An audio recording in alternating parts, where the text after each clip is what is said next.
let's segue into Georgetown on this. Because okay, you should take the lead. You should take the lead because you've been writing about this. I wrote about it on my Substack, John McWhorter, Substack.com. Basically, a law professor at Georgetown was caught on Zoom talking to another law professor at Georgetown. These are older white professors. Sandra Sellers and David Batson.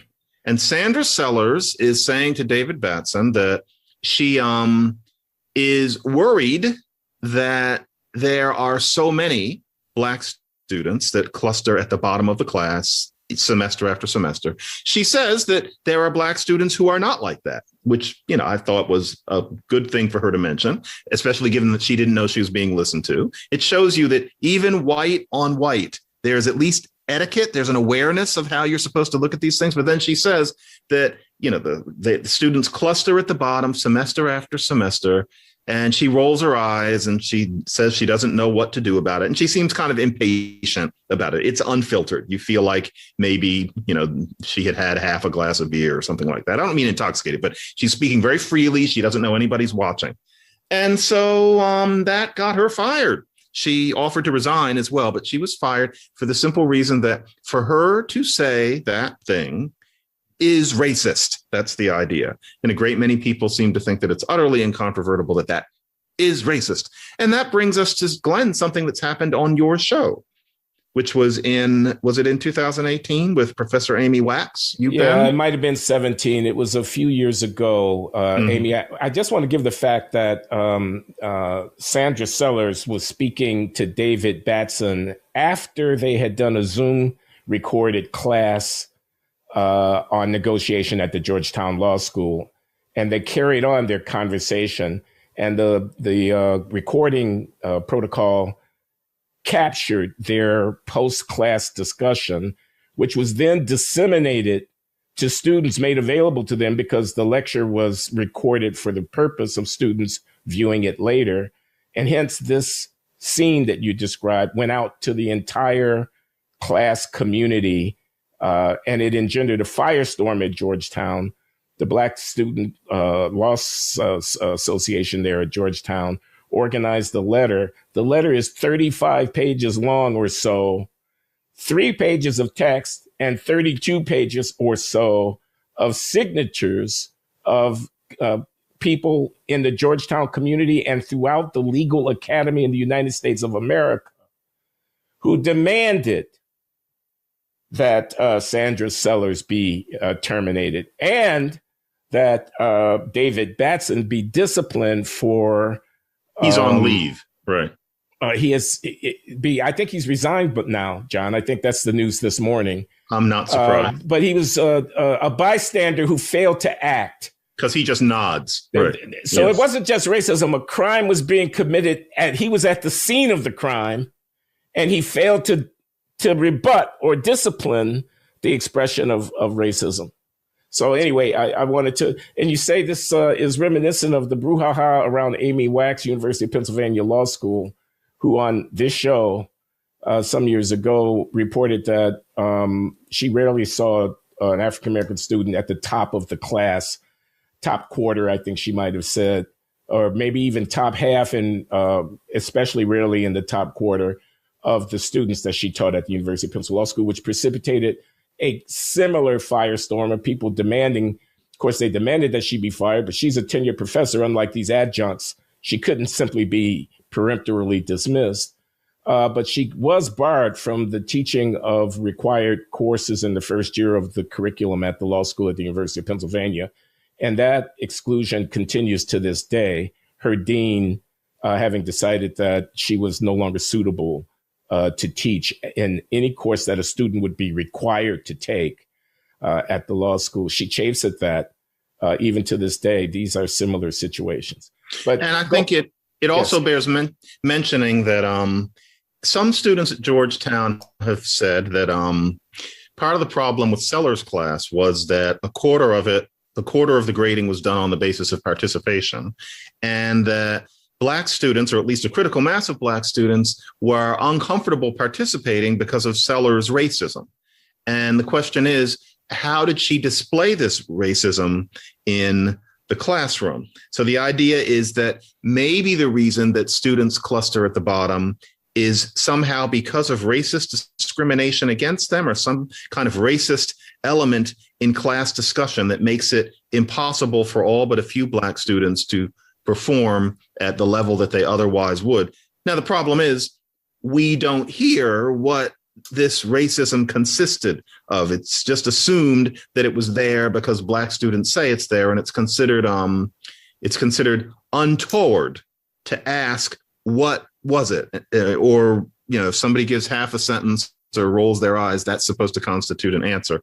I would like to know what this racism is, but I don't think we're going to get an answer to that question. But that's something that people have said. And they said that about Amy Wax, too, that she shouldn't be able to teach classes like that because her racism will make it impossible for Black students to perform. The question is, how does this racism manifest itself? And I don't know. Well, let me try and answer. It manifests itself in your willingness to utter certain sentences out loud. Like, in my experience, the Black students on the whole cluster near the bottom of my class.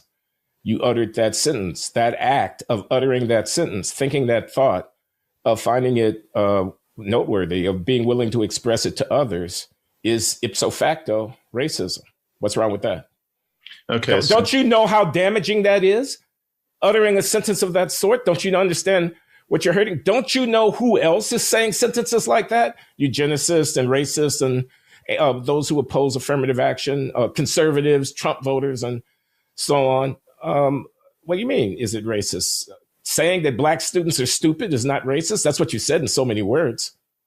That was good, because I really think that fairly represents the response. And I think a great many of us are asking if it's a fact. I mean, if you can't say that it's not a fact, and I remember certain sputtering attempts to claim that what Amy Wax said wasn't a fact, but if it's a fact, what is unethical about pointing out the existence of the fact?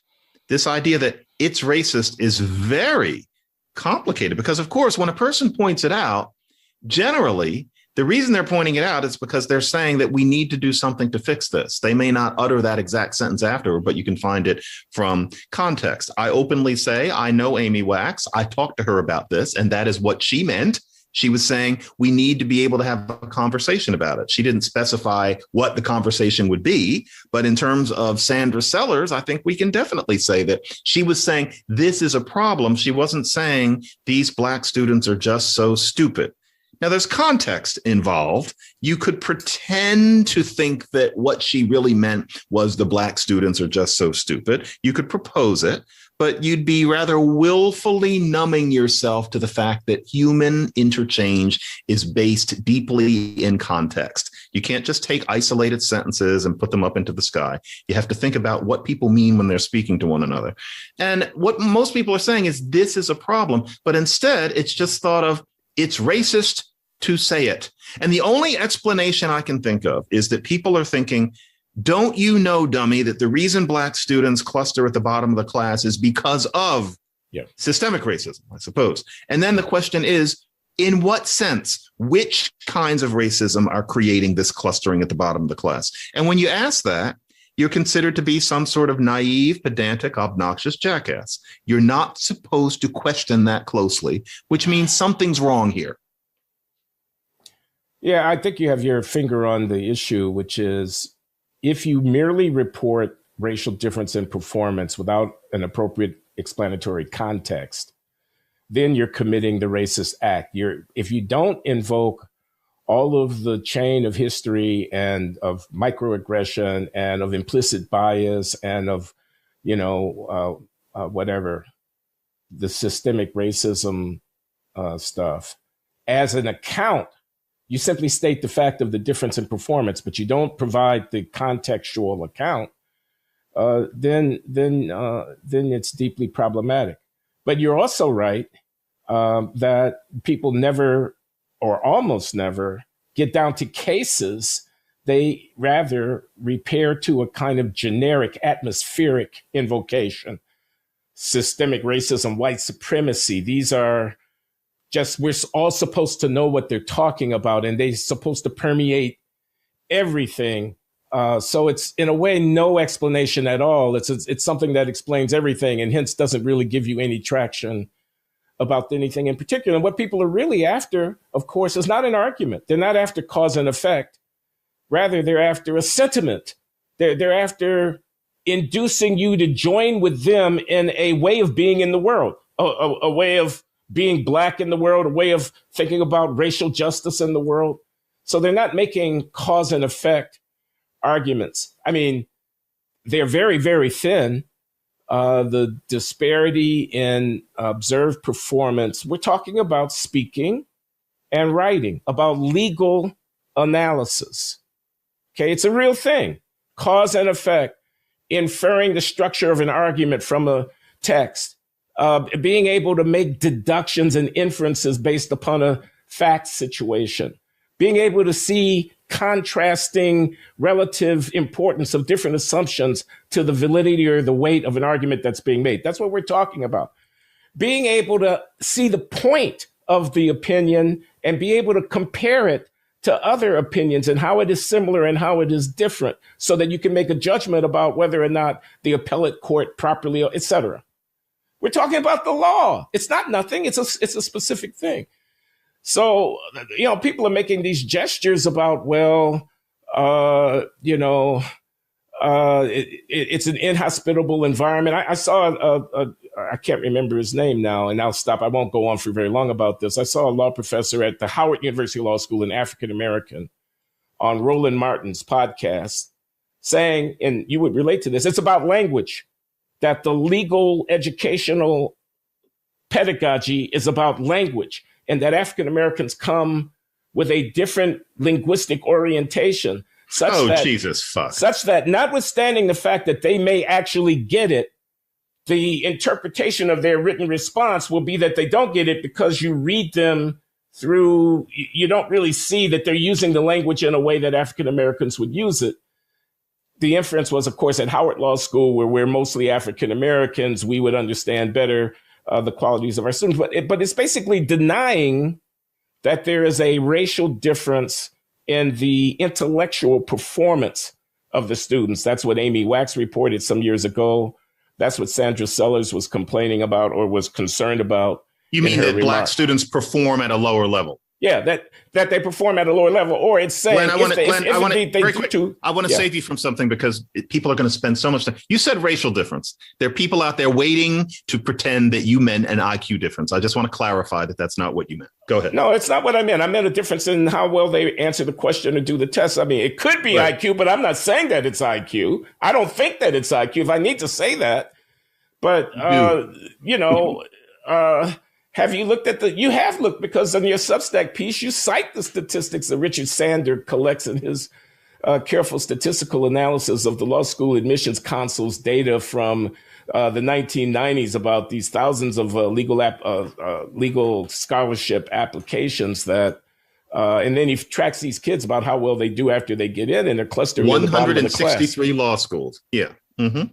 Because the LSAT performance is so different between the racial populations, not every individual, but on the average. And I went and looked at the LSAT, man. I just Googled LSAT sample questions, and I got 10 questions from the LSAT, and they're all, they're certainly not culturally biased. They're all questions like, here's an argument. What are the guts of it? Basically, 5 sentence, 8 sentence, a paragraph. Here's an argument. How does it work? How does that argument work? What does it assume? What does it imply? What would be supporting evidence for it? They're all like that. They're analytical reasoning exercises.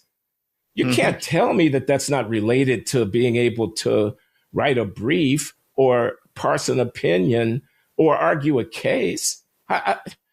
You can't tell me that the skills that are being talked about here are not real things.